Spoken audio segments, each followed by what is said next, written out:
තෙරුවන් සරණයි. গুপ্ත විද්‍යාව තුළින් ඔබට පෙන්වා දෙන්නේ ඔබ දැනුවත් කරන්නේ ආධ්‍යාත්මික පැත්ත වගේම විද්‍යාත්මක පැත්ත බුදුදහම තුළින් මේ රටේ ලෝකයේ සිදුවෙන දේවල් දකින්න පුළුවන්කම තියෙනවා. ඒක දකින්න පුළුවන්කම තින්නේ ප්‍රඥාවන්තයාට පමණයි. ඔබ දන්නවා 2025 අප්‍රේල් මාසේ දාදා ප්‍රදර්ශනයක් පැවැත්වුවා. මේ දාදා ප්‍රදර්ශනය පවත්වනකොට අපි මේ දිහා බැලුවෙන් පස්සේ මේ කාල වේලාවල් ගණන් හදලා බැලුවෙන් පස්සේ අසුමම වේලාවක තමයි මේ දාදා ප්‍රදර්ශනය පවත්වන්නේ. ඒ වගේම මේ ප්‍රදර්ශනය පවත්වන පාලකයා සුසු පාලකයෙක් නෙවෙයි දාදා ප්‍රදර්ශනය පවත්වන්නේ. ඒ සම්බන්ධව මම ලිපියකින් මේක පවත්වන්න එපා. පැවැත්වුවොත් ලොකු විනාශයක් මේ රටට වෙනවා කියලා වේලාසනම දැනුවත් කරා. ඒ දැනුවත් කරපු ලිපිය මම ඔබට ඉදිරිපත් කරනවා. ඔබට මේක තේරුම් මේ පැත්ත ඉස්සෙල්ලා පිළිගන්නවා. පිළිනොගන්න නිසා තමයි අනුශාසන උපදේශ අවවාද පිළිගන්නේ නැති උද්දච්ච පාලකයෝ ඉන්නකොට උද්දච්ච යතිවරු අස්කිරිමල් ස්වාමීන් වහන්සේලා මානසික උද්දච්චකමෙන් මෙයාට පත් වුණාන් පස්සේ මෙයා පිළිගන්නේ ආධ්‍යාත්මික පිළිගන්නේ දෙවියෝ පිළිගන්නේ. මෙන්න මේ ලිපිය ඔබට මම ඉදිරිපත් කරනවා ගෞරවනීය අස්කිරිමල් ස්වාමීන් වහන්සේලා වෙත කියලා. කියලා මේ ලිපිය ඔබට ඉදිරිපත් කරනවා. මේ ලිපියේ මේ යට සඳහන් කරලා තියෙන මේ වර්තමානයේ වෙච්ච සිදුවීම් ටික ඔක්කොම මේ සටහන් කරලා තියෙනවා. මම ඒක කියවන්න ඔබ බලන්න. සම්පූර්ණ ලිපිය ඔබේ මෙල්ල තියෙනවා. නුසුදුසු වේලාවක දාදා ප්‍රදර්ශනය කිරීමෙන් ඇතිවන විපාක. දෙවියන් කෝප වීම, වස්වැදීම, නොසිතූ විපත්, ජන කැළඹීම් ඇතිවීම, උද්ඝෝෂණ, විරෝධතා වැඩිවීම, ස්වාභාවික විපත් වැඩිවීම, ආහාර හිඟවීම, සිතා ගන්න බැරි දේවල් සමාජ තුළ ඇතිවීම, පෝලිං වල නොසිතූ සිදුවීම් ඇතිවීම. පෝලිං වල විශාල ප්‍රශ්න ගොඩක් ඇති වුණා. ඒතර මේක සම්පූර්ණ මේ විශේෂ බලපෑමේ නුවර ප්‍රදේශයේ නුවර දිස්ත්‍රික්කයේ මූලික වශයෙන් වැඩිපුර විනාශයක් වෙලා තියෙනවා. කියන සම්පූර්ණ මේක විග්‍රහ කළ ලිපියක් එළිය. කාර්ය ලිපිය යවුව අස්ගිරි මල් ස්වාමීන් වහන්සේලාට ඒ වගේ ඊළඟ දයාල බණ්ඩාරතුමාට ඒ වගේ ජනාධිපතිතුමාට. මෙන්න මේ ලිපිය යවපු ඒක යවන්නේ 2025 3 වෙනි මාසේ 29 වෙනි දින. මෙන්න ලිපිය යවපු රෙජිස්ටර් කරපු කොලේ. ඔබට පැහැදිලිව පේන්න ඇති. මේ ලිපිය කියවන්න රෙජිස්ටර් කරලා. මේක කියලාම තියෙනවා මේක කරන්න එපා කියලා. මොකද අපි මේවා කියන්නේ යම්කිසි දීර්ඝ ගවේෂණයක් කළා. මම සාමාන්‍ය අනාගතේ 4ක් වගේ තමයි මගේ ජීවිත කාලේ කියලා තියෙන අනාගතේ 4ම 100% සාර්ථක වුණා. ඊට පස්සේ මේ ස්වාමීන් වහන්සේලාටම අස්කිරි මල් ස්වාමීන් වහන්සේ 2018 මම ලිපියක් යොමු කරනවා. මේ රට ඉස්සරහට වෙන දේවල් මොකද්ද කියලා 2020 දී නැවත මේ රට මහා විනාශයට පත් වෙනවා කියලා ගෞරවනීය අස්කිරි මල් ස්වාමීන් වහන්සේලා කියන මේ ලිපියක් මම යොමු කරනවා. මේ යටින් ඒ සම්බන්ධ විස්තර දාන්න. මේක මේ පැත්තේ කරන්න ඕන දේවල් ටික සඳහන් කරලා තියෙනවා. මේ පැත්තේ කරන්න ඕන දේවල් ටික සඳහන් කරලා තියෙනවා. එතකොට මේ ලිපිය මම යොමු කරන්නේ රෙජිස්ටර් තැපෑලේ 2018 7 වෙනි මාසේ 13 වෙනිදා. මෙන්න රෙජිස්ටර් එකේ තාම මාස 7 තියෙනවා. ගෝඨාභය රාජපක්ෂ මහත්තයා මේ රටට පාලකයෙක් පත් වුණොත් මේ රටට හානියක් සිදු වෙනවා. ඊකට මේ රාජ්‍ය පාලනය පත් යන්න බැහැ කියලා මම ලිපියක් යොමු කරන අස්ගිරි මල් ස්වාමීන් වහන්සේ. මොකද ඒ දෙන්නට තමයි මේගොල්ලන්ට තමයි මේක පැහැදිලි කරන්නේ. මොකද අපි යම්කිසි වගකීමකින් මේ දෝෂකම් ඉදිරිපත් කරන ඒ වගේ වගකීම් දරන රටේ ප්‍රධාන පුද්ගලයන්ට අපි මේක ලිඛිතව දැනුම් එහෙම නැත්නම් මේ අනාගතේ කියලා මේ YouTube වල views ගැනීම නෙමෙයි සිදු වෙන්න ඕන. ඒ අදාළ කාරණේ වගකිය යුතු අයට වගකිය යුතු විදිහට ලිපි ශීර්ෂයක් එක්කම ලියාපදිංචි තැපෑලේ සීල් එක ගහලා තමයි යවන්නේ. එතකොට ඒ මල් මාත් අස්ගිරි ස්වාමීන් වහන්සේට මම ලිපිය යවුවන් පස්සේ 2030 උන්වහන්සේලා මට මේ ලිපිය යවුවා. ජනාධිපති සම්බන්ධ. මම කියපු දේවල් ඒ විදිහටම සිදු වුණා. ඒ වගේම 2019 ඡන්දෙදී අපේ වර්තමාන විපක්ෂ නායකතුමා සරිත් මහත්තයා පරාජයට පත් වෙන ඔය යන ගමේ ගිය මේ කවදාද ජයග්‍රහණය කරන්න බැහැ කියලා. එළි වොක්සෝල් විදිහට මම ලිපියක් කරනවා. ඒ ලිපියත් උත්තරේ මේක වෙලා තියෙනවා. ඒක අපිට පේනවා මේ ලිපිය.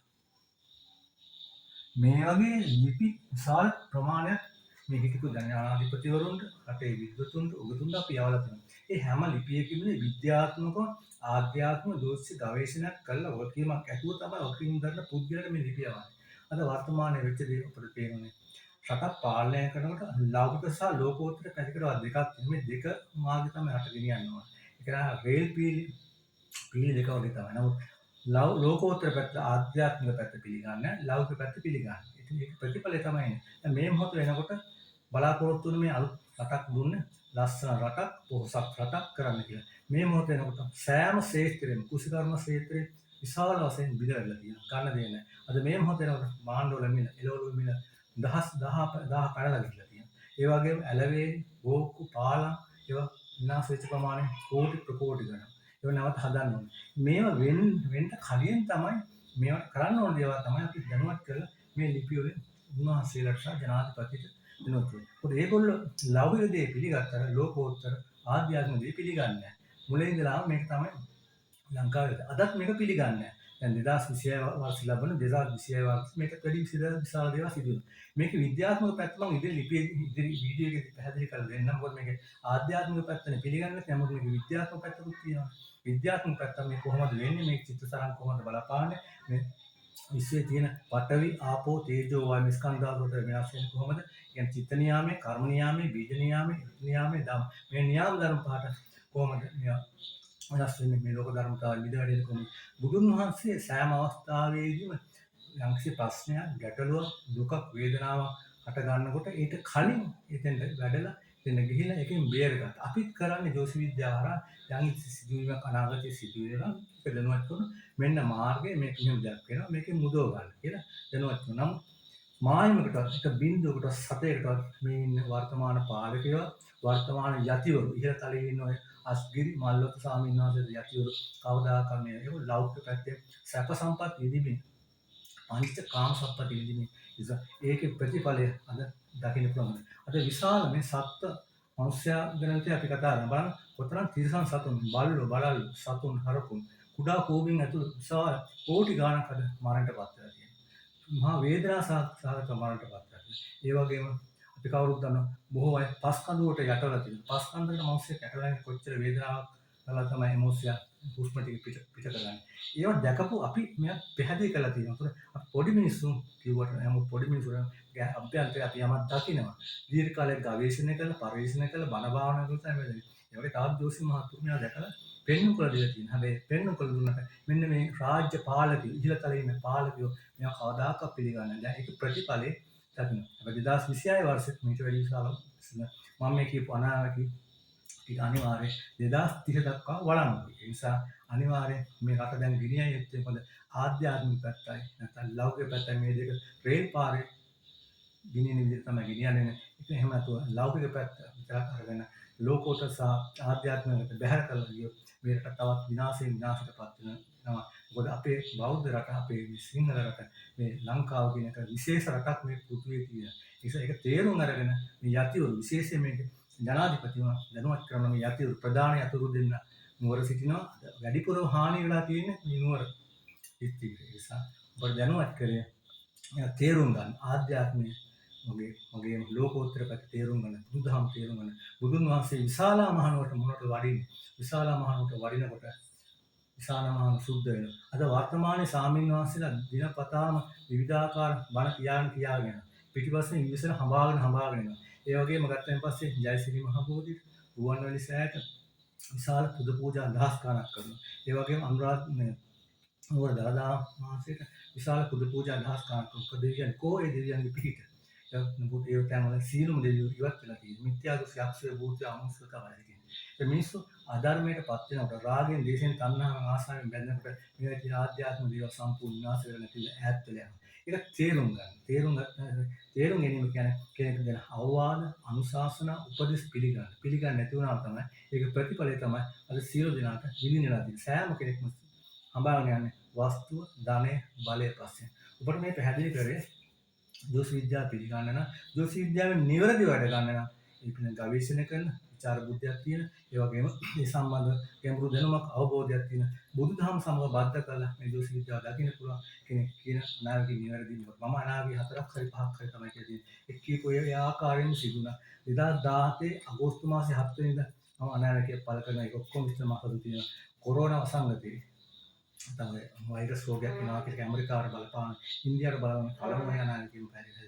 මොකද ඒවා හදන ගණන් කර හදන විද්‍යාත්මක ක්‍රමවේද තියෙනවා. මොකද සෑම කරුණාවක් අපි ඉදිරිපත් කරන කියනකොට මේ වීඩියෝ එකකින් පොඩි කොටසක් තමයි ඉදිරිපත් කරන්න හැකියාව තියෙන්නේ. ඒ කොටස ඉදිරිපත් කරන් පස්සේ මේක බලන්න මෙහෙම වෙලා තිබුණා. මම ඔප්පු කරලම පෙන්නන්නේ රටේ ප්‍රබලම ආයතන. ආධ්‍යාත්මික වශයෙන් නැත්නම් ධර්මයේ පැත්තෙන් ගත්තම පස්සේ ප්‍රධාන ආයතන දෙකට තමයි මම ලිපිය වහන්නේ. ඒ වගේම ජනාධිපති තමයි තවත් ලිපියක් ගොඩාක් තියෙනවා. ඒ නිකන් ලියාපදිංචි තැපැලි යනවා.